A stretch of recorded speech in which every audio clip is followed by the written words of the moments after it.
Good morning students. Class 10th आज मैं आपको कराने वाली हूँ chapter the making of a scientist.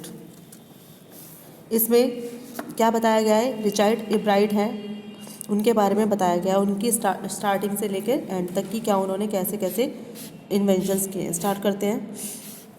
Richard Ebright has received the Searle scholar award and the Schering Plough award for biochemistry and molecular biology. जो Richard Ebright हैं उन्हें क्या मिला है, एक तो सर्ले स्कॉलर अवार्ड मिला है और एक शेरिंग फ्लो अवार्ड मिला है। किसके लिए? बायोकेमिस्ट्री के लिए एंड मॉलिक्यूलर बायोलॉजी के लिए उन्हें ये अवार्ड्स मिले हैं। It was his fascination, fascination का मतलब होता है किसी के प्रति कोई आकर्षण या लगाव होता है। फॉर बटरफ्लाइज, उनका आकर्षण था किसके प्रति? बटरफ्लाइज के प्रति। That open the world of the science to him, जिसने उनके लिए साइंस के मतलब संसार को खोलकर रख दिया। ठीक है, उनका एक आकर्षण था किसके प्रति? बटरफ्लाइज के प्रति। आगे चलते हैं इसमें। Read and find out, read मतलब how did a book became a turning point in the Richard Ebright's life. किस प्रकार से एक जो बुक है वो रिचर्ड एब्राइट की लाइफ में टर्निंग पॉइंट साबित हुई, और how did his mother help him, और इस कार्य में उनकी मदर ने उनकी कैसे हेल्प की। स्टार्ट करते हैं chapter. At the age of 22 a former scout of the year excited and scientific world with a new theory of how cells work.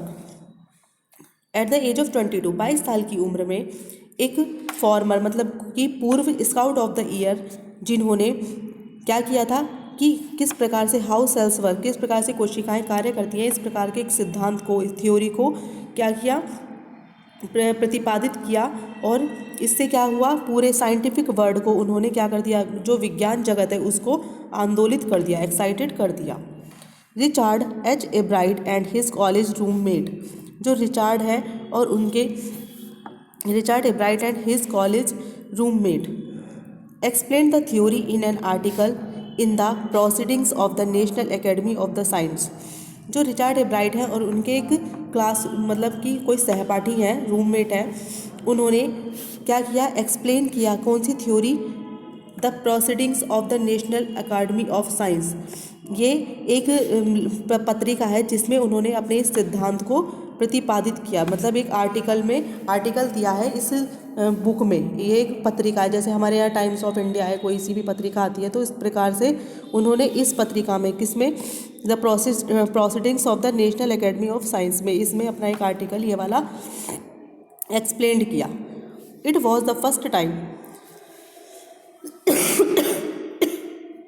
sorry, it was his first time his important scientific journal had ever publish the work of college students. और ये कह रहा है कि ये केवल पहली बार हुआ था जब किसी साइंटिफिक जर्नल मतलब किसी पत्रिका ने किसी स्कूल कॉलेज फ्रेंड की मतलब कॉलेज स्टूडेंट की कोई किसी लेख को ऐसे प्रकाशित किया हो, मतलब कि ऐसे कोई लेख प्रकाशित नहीं करते थे, तो ऐसा पहली बार हुआ था। In sports that would be like making the big leagues at the age of 15 and hitting a home run your first time at bat। और ये ऐसा था जैसे कि स्पोर्ट्स में कोई 15 रन मतलब 15 साल की उम्र में कोई एक बड़ा रिकॉर्ड बना दे, इस तरीके से था एक आर्टिकल छपना। एंड हिटिंग, या फिर ये होम रन मतलब कि पहली बार में कोई होम रन ले ले, है ना, बैट से कोई होम रन ले ले। होम रन एक तरीके का एक ऐसा होता है गेम में कि जैसे हम पहली बार में कुछ ऐसा रन बनाते हैं जो ज़्यादा रन बना लेते हैं, जिससे बाउंड्री के पार हो जाती है, इस तरीके से एक होम रन होता है।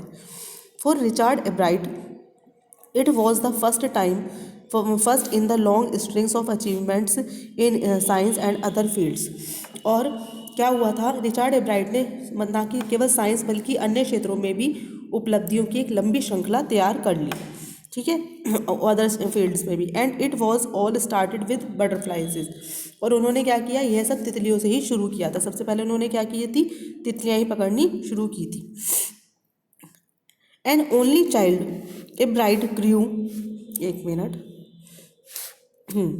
N only child Ebright grew up north of Reading Pennsylvania. और अपने माता पिता की क्या थी ये, मतलब ओनली एक केवल सिंगल पेरेंट वो थे, केवल एक ही बच्चे थे एब्राइट। Grew up north of Reading Pennsylvania. और कहाँ पर पैदा हुए थे ये, दक्षिण में एक साउथ में एक पेंसिल्वेनिया, नॉर्थ ऑफ रीडिंग एक जगह का नाम है। रीडिंग यहाँ पर पढ़ने से मतलब नहीं है, वहाँ पर ये पैदा हुए थे। There was not much I could do there, he said. उन्होंने कहा कि वहाँ कोई विशेष उन्होंने सफलता नहीं प्राप्त की थी। I certainly could not play football और baseball with a team of one.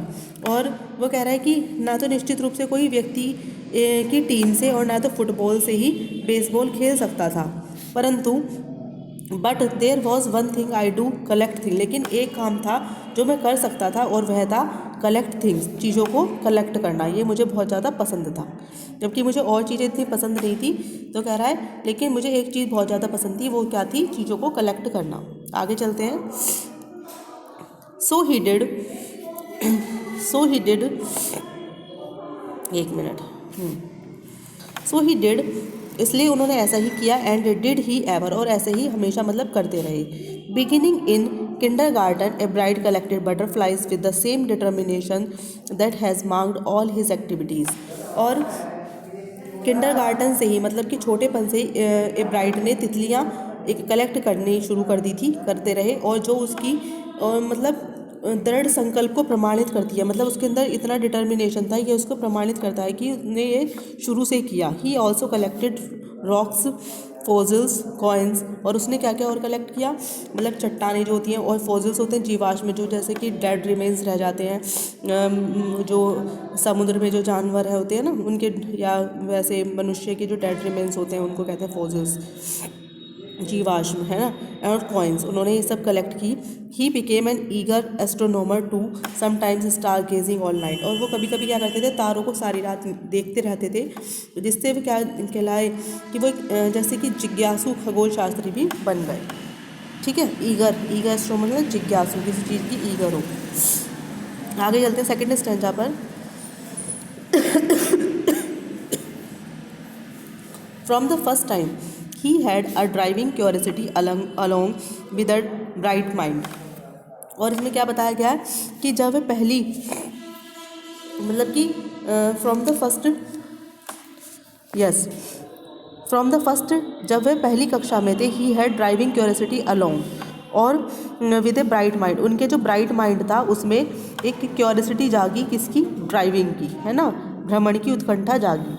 He also had a mother who encouraged his interest in learning. और उनकी जो मदर थी वो भी उन्हें एनकरेज करती थी हमेशा कुछ ना कुछ सीखने के लिए। She took him on trips, वह उन्हें ट्रिप्स पर ले जाती थी। बॉट हिम टेलीस्कोप्स, उन्हें टेलीस्कोप्स दिलाती थी, माइक्रोस्कोप्स दिलाती थी, cameras, mounting materials and other equipment and help him in many other ways. मतलब जो उनकी माँ थी वो भी उनके लिए मतलब बहुत ज़्यादा लर्निंग के लिए बहुत ज़्यादा एनकरेज करती थी। उन्हें ट्रिप्स पे ले आती थी, उन्हें टेलीस्कोप्स, माइक्रोस्कोप्स क्या होता है जो जिनसे हम छोटी चीज़ों को देख सकते हैं, सूक्ष्मदर्शी। और टेलीस्कोप क्या होता है जिससे हम मतलब बड़ी दूर की चीज़ों को देख सकते हैं, टेलीस्कोप उसे कहते हैं। ठीक है, कैमराज दिलाती थी, माउंटिंग मटेरियल जिससे कि, है ना, और अदर इक्विपमेंट, और मतलब बहुत सारे उपकरण जो उन्हें किसी न किसी तरह से सीखने में मदद करते थे।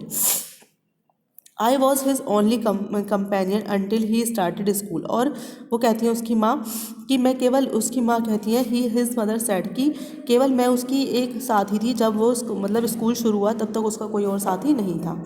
After that I would bring home friends for him. और उसके बाद तो उसके और मतलब फ्रेंड्स बन गए और वो घर भर आने लगे, होम फ्रेंड्स बन गए।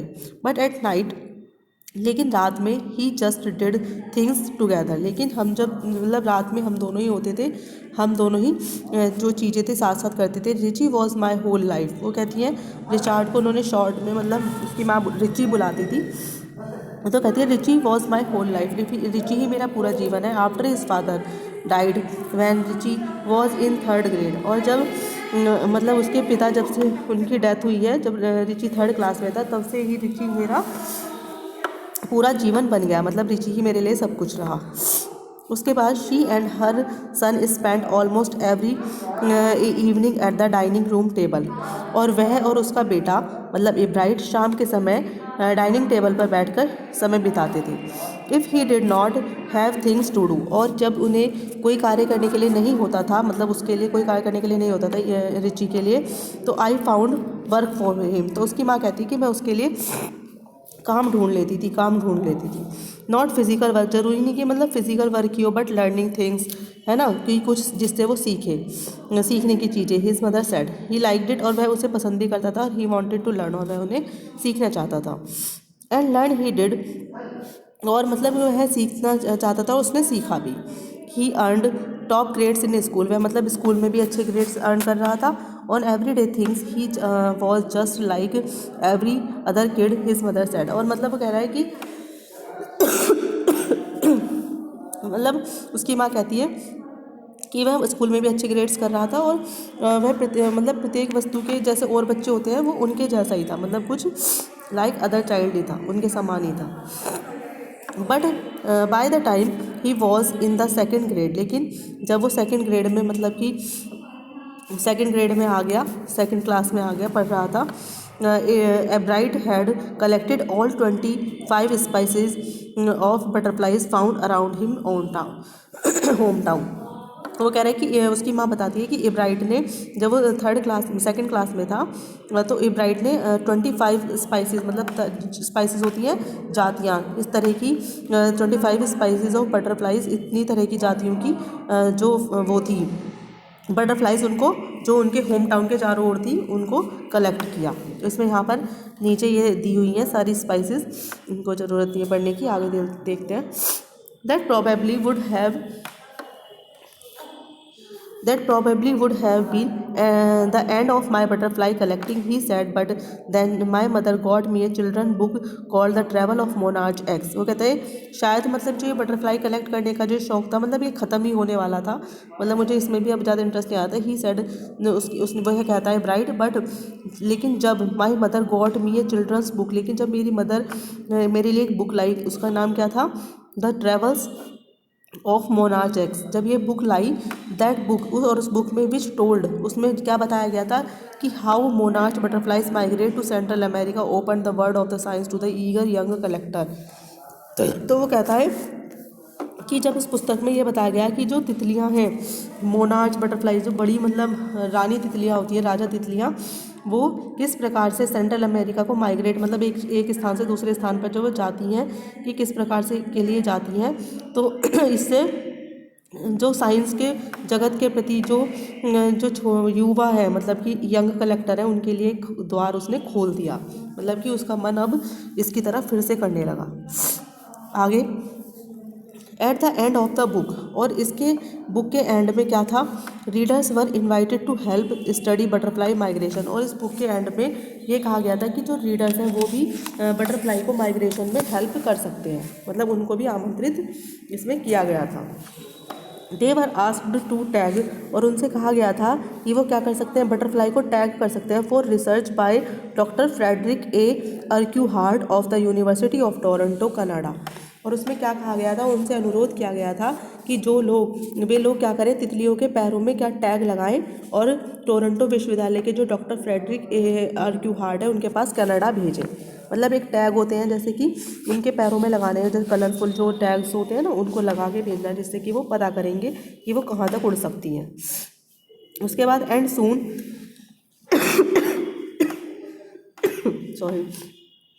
And soon एब्राइट was attaching light adhesive tags, इस प्रकार से जल्दी एब्राइट ने मतलब कि कलरफुल से और लाइट मतलब एडहेसिव जो आकर्षित करने वाले टैग उन पर अटैच करने शुरू किए। And wings of the monarch, किस पर, जो विंग्स थे उनके मोनार्च के विंग्स पर चिपकाना शुरू कर दिया। And anyone who found a tagged butterfly he was asked to send the tag to doctor Urquhart, और उनसे यह अनुरोध किया गया कि जिसे भी टैग लगी हुई जो तितलियां मिले वो डॉक्टर फ्रेडरिक के पास उन्हें भेज दे। मतलब उन्होंने कहा कि जो भी टैग लगी हुई किसी को भी कोई भी बर्ड मिले तो वो डॉक्टर अर्क्यूहार्ड के पास भेज दे। इस तरीके से काम किया गया। अब आगे क्या हुआ, the butterfly collecting season around Reading last 6 week in late summer. और जो कहता है कि जब लेट समर मतलब कि जब गर्मियों के अंत में रीडिंग एक जगह का नाम है, मैंने पहले भी बताया था। रीडिंग में जो तितलियों का जो कलेक्ट करने की जो वो होता है ना सीज़न, वो केवल 6 सप्ताह तक रहता है। बटरफ्लाई कलेक्टिंग सीज़न केवल कितने सप्ताह रहता है, 6 सप्ताह तक।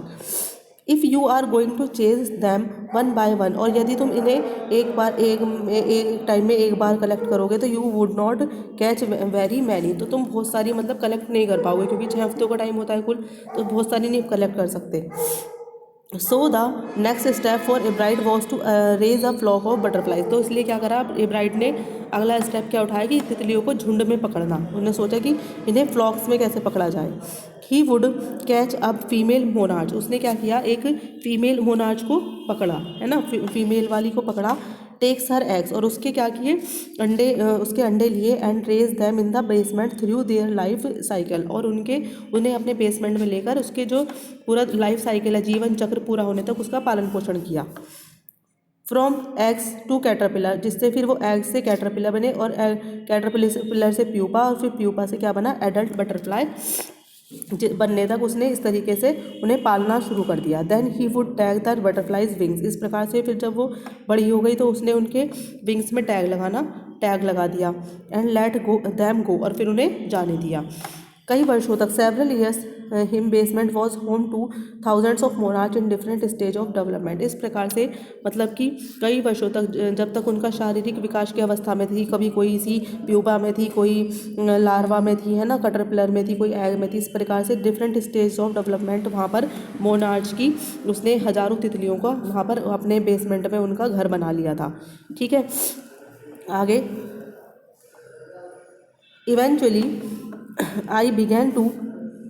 आई began to lose interest in tagging butterflies, वो कहता है कि मतलब आखिरकार मुझे इन तितलियों के जो पैरों में टैग लगाने का जो ये था ना, इस कार्य में भी मुझे अब इंटरेस्ट नहीं आता था, मतलब इसमें भी इंटरेस्ट मुझे खोने लगा। It's tedious and they are not much feedback, और ये मतलब बहुत ज़्यादा टीडियस, मतलब कि उबाऊ, टीडियस का मतलब होता है कोई चीज़ जिसमें रुचि ना होना, है ना, अनइंटरेस्टिंग, तो वो कहता है कि ये कार्य मुझे बड़ा उबाऊ सा लगने लगा, और there was not much feedback, उसका कोई बहुत ज़्यादा फीडबैक भी बहुत अच्छा नहीं आ रहा, कोई परिणाम बहुत अच्छा नहीं आ रहा था।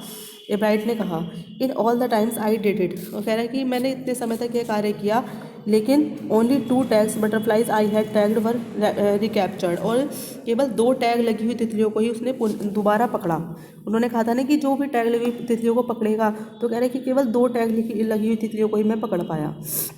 And they were not more than 75 miles from where I lived, और वो कह रहा है कि ये जो दोनों ही तितलियाँ थी जहाँ मैं रहता था, वहाँ से केवल 75 माइल्स तक ही दूरी पर मुझे मिली, और जबकि कहा गया था कि ये सेंट्रल अमेरिका तक वहाँ तक चली जाती हैं। तो वो कह रहा है कि ऐसा कुछ नहीं हुआ, कि मतलब ये ज़्यादा दूरी तक नहीं गई, तो इसलिए मुझे इस कार्य में कोई ज़्यादा इंटरेस्ट नहीं आने लगा, है ना। तो आगे का मैं पार्ट इसका कल कराऊंगी, ये एक लेंथी चैप्टर है, और आगे के पेजेस में कल कराऊंगी। आई होप आपको ये चैप्टर समझ आ गया होगा, और इसे एक बार फिर से रिवाइज कर लेना, और कोई प्रॉब्लम हो तो मुझे पूछ लेना। Okay students.